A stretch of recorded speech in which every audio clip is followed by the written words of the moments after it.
Hello everybody, the Lawn Gnome is here. I pledge loyalty eternal to you.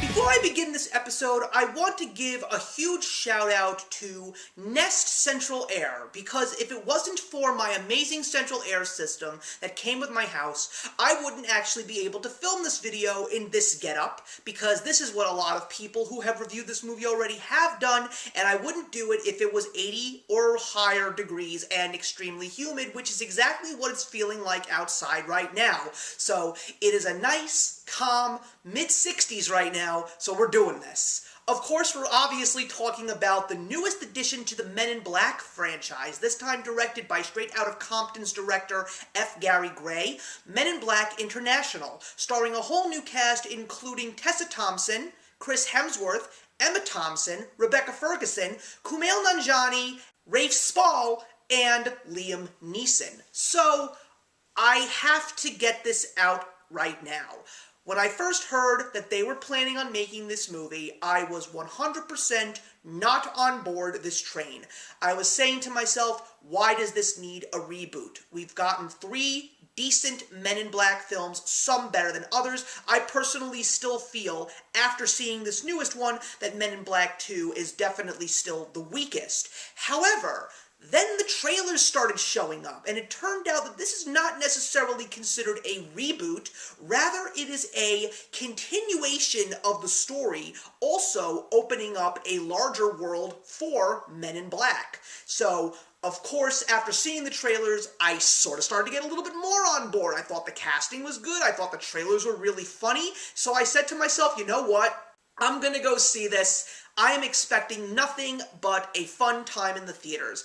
And a fun time in the theaters I had.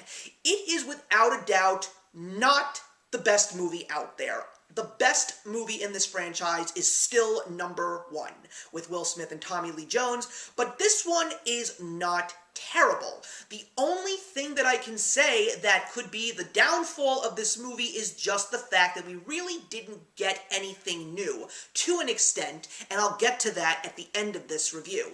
The formula is pretty much the same, the plot is pretty much the same thing that we got throughout all of the previous 3 films, so basically, if you are a fan of this franchise, you're going to have a good time regardless of how good or bad it is, and you're just going to walk out saying, you know what, I was very happy with another Men in Black adventure. It is very similar to what the Pirates of the Caribbean franchise is, at least for me now.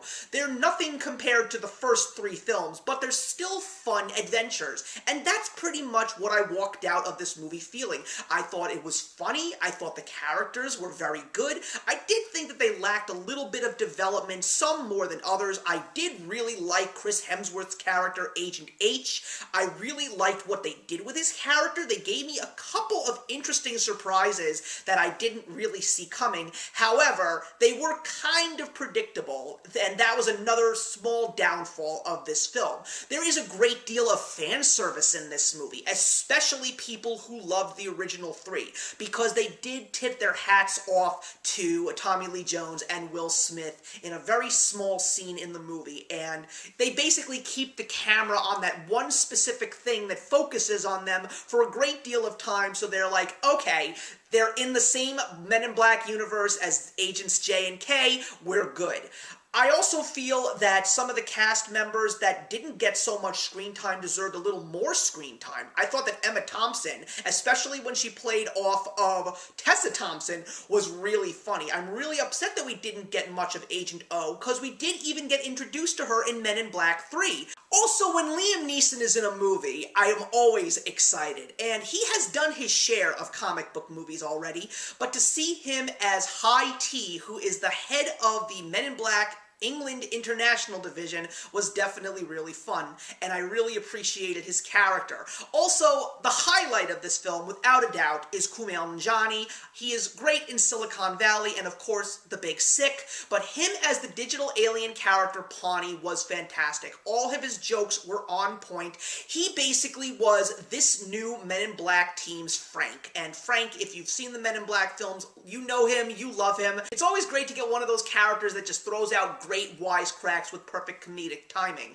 I really didn't feel that the connection between Agents H and M was great. I mean, they definitely had some really good banter, but I definitely feel that it could have been so much better. And the one thing that kind of weirded me out throughout the entire film was they really liked to do close-up point-of-view shots looking at the character's face way up close, like a fisheye lens. When you saw the scenes with Pawnee, it made complete sense, but there always seemed to be a cutaway to a face, and the face is just staring at you, at the camera, and I was saying, why are we seeing so many close-ups of faces here? I just don't understand it. Also, all the gadgets and all the cool cars, that's also a great Men in Black staple. It's definitely something fun to enjoy, and at the end of the film, you know, you're left satisfied. I didn't feel when I walked out of that theater that this was a bad movie. I enjoyed it for what it was worth, and I just had an overall good time, and yes, I did even laugh at a great deal of the jokes. I really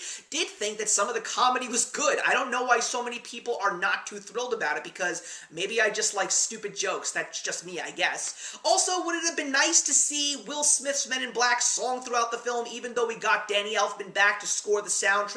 Yeah, it would have been a nice little homage, but I really didn't feel that it was there. There was no place for it as far as I was concerned. But I will say one thing.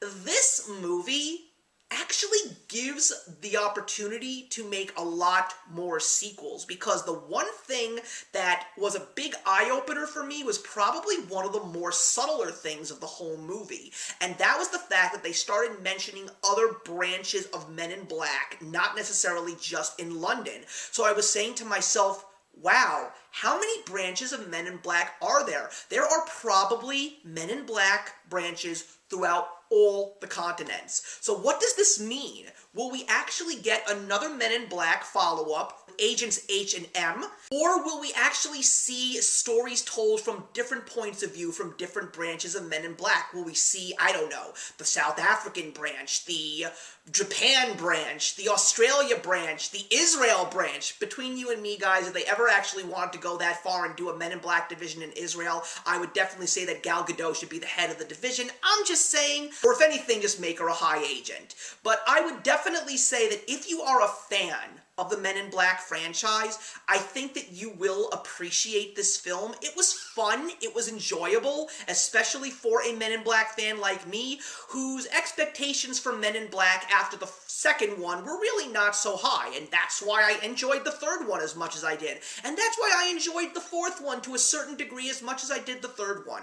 But it is definitely a movie that I would like to see again, and it is a movie that I would like to add to my collection, but as far as it not really giving me that much that is new, it's why I'm going to end up giving this film a admirable 2.5 stars out of 4. It's good, but it's not great, but if you're a fan, you'll have a good time for what it's worth, especially if your expectations are set low. So that's it, everybody. Please leave your comments in the box below, and let's discuss Men in Black International, and I will see you in the next one. Hey, thank you so much for stopping by my channel today. If you're new here and want to see more of what my channel has to offer, please click on the link to my last video, or hit that subscribe button to be kept up to date with all of my uploads. Content of all sorts is posted here quite often, so trust me, you do not want to fall behind. I will see you in the comments, and actions speak louder than words.